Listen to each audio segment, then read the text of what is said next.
So finally, just before I make a close, this is a paper where we talk about how people perceive this kind of thing, and something we talked about called the audit expectation gap. That, okay, we've done the accounting, we've done the reporting, how people will perceive that. So people will perceive it differently, because be careful, all what we're talking here is very technical.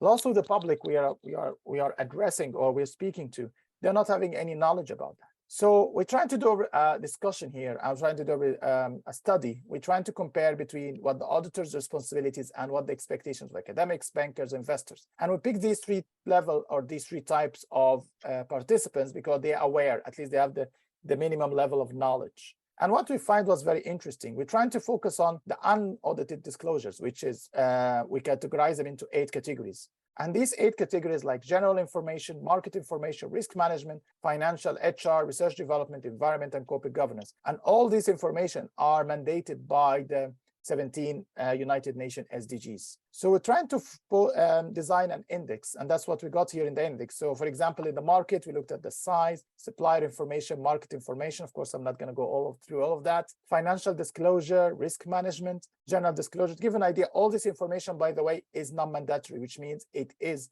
voluntary. And we're trying to look at all possible information: environment, human resources, research development, corporate governance. So we created this index it's a mixture of doing some surveys, and talking through the literature. And we designed this kind of thing. I'm trying to go out and have focus groups and discussions and surveys and questionnaires with these kind of stakeholders. And we came up with a model where we said that here, if you have the unregulated disclosure, and we saw that UVDA, that's what I discussed it, which is unregulated voluntary disclosure assurance. Of course, ESG is part of it. So UVDA is wider than ESG. ESG is part of it. And we looked at, there is something we can call it additional assurance service responsibility. And this is actually supported by the data I've just showed you, that lots of organizations are really not focusing on just having auditors to do that, but they're also focusing on having other providers. So that's what we call additional assurance services that it can be offered by audit or non-audit organizations to provide what we call absolute assurance. Previously, we always have the statutory audit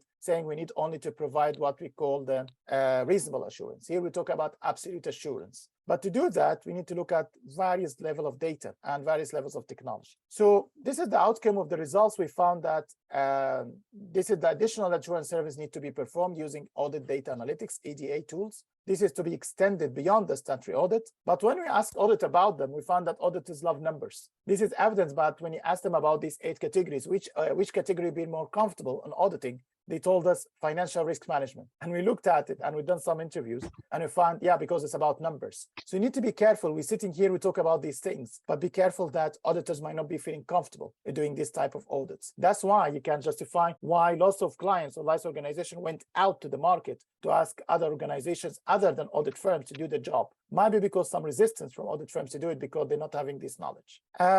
So that's mainly the results we found. And the final thing which was interesting about, which is the key information or key conclusion, is that we're trying to provide what we call acceptable rather than reasonable. So we don't say reasonable assurance like the sustainability, like statutory audit. We'd like to do what we call acceptable audit. And then we're trying to look at unstructured data. That's why we need some levels of technology, like we're doing XBRLs or using some kind of satellites, or using some other kinds of RVS, so on and so forth. All these types of technology can be used in order to reduce the complexity of this information and provide some analytical techniques. I put here the reference, the paper we published by myself and Rob Dixon in 2019, and it's published in the International Journal of Disclosure Governance. So if you'd like to have a look, and I can share it with you afterwards if you're interested in looking at the findings we got here.